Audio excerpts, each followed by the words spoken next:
Welcome to Focus Sport. This is the Olympics News Wrap.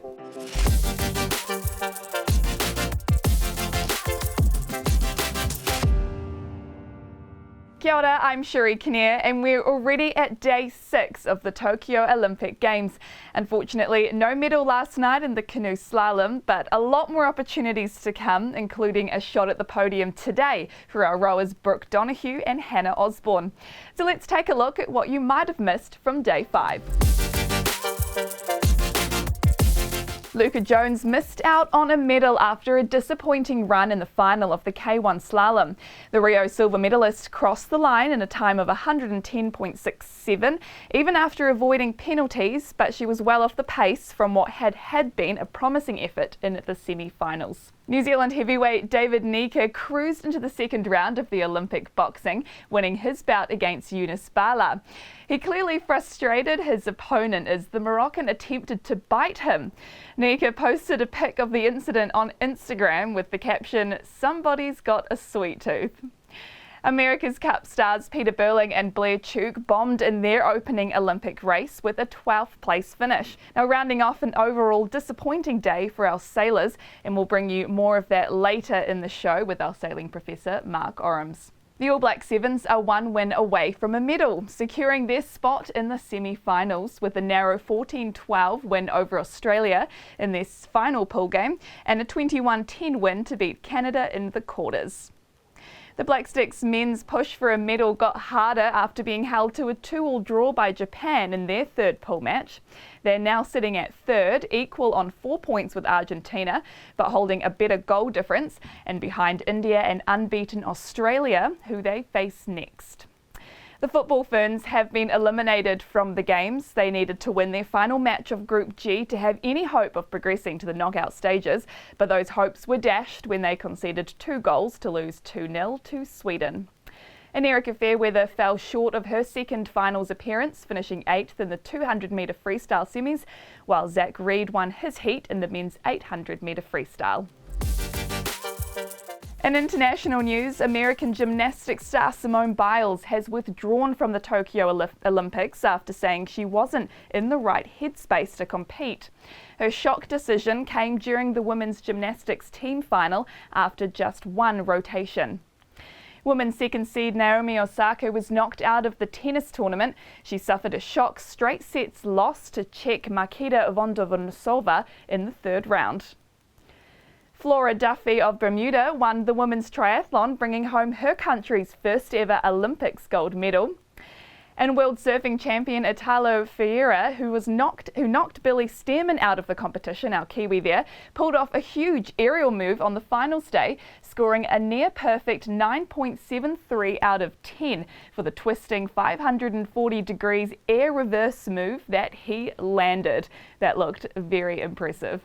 Well, let's take a look now at the medals table. The US have taken the lead just ahead of China by 4. Italy and Great Britain now on the board, and New Zealand currently at 46 with our bronze. Well, plenty to look out for today as we take a look at that schedule.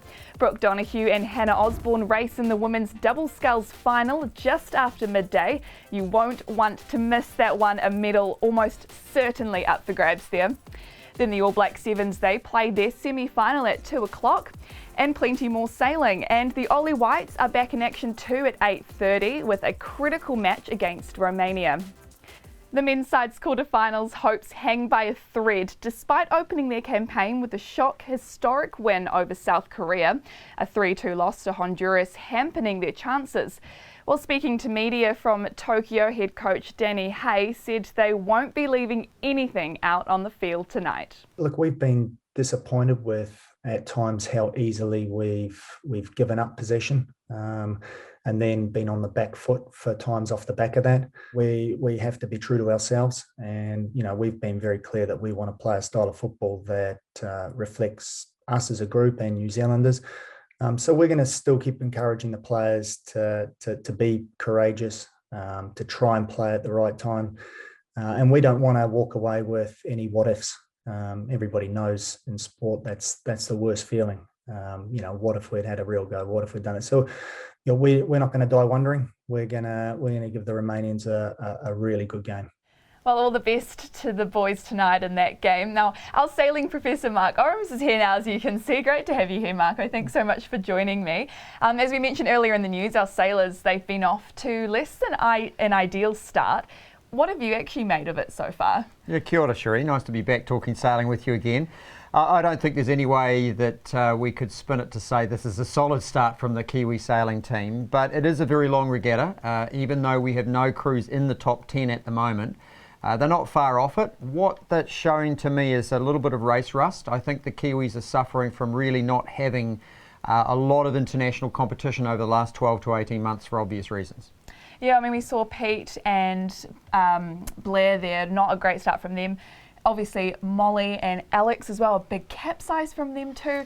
I mean, how do they sort of regroup from this, and what do they need to do to actually improve going forward? Yeah, I think that mentally it's a real challenge when you have a really bad first day like that. The capsize when they were doing so well, and that put them way back in the fleet in the first race.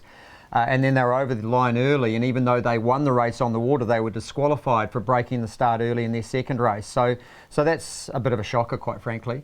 What they have on their side is a really experienced coach in Nathan Handley, and Nathan's seen this movie before. He coached Joe, Ali and Polly Powery to their silver medal in Rio, and they had a similar really bad start in that regatta. So what he'll be encouraging them to do is to just put it behind them and to focus on the next race in front of them. It's really important in terms of mental discipline in the sport of sailing, where there are so many variables and many of them are out of your control, to just keep your focus and your mental discipline strong. And Nathan will be really focusing on that with Molly and Alex over the coming days. Now, I want to chat a little bit of conditions with you, because we've seen a typhoon come through, which has delayed a few events such as the rowing, affected the sailing a little bit yesterday as well. What can we expect going forward from the conditions? Are they looking a bit better? Yeah, they're looking very different today and tomorrow, actually. So the first few days of the regatta have been affected by the typhoon, and what that's meant is that they've had really unstable breezes coming off the land.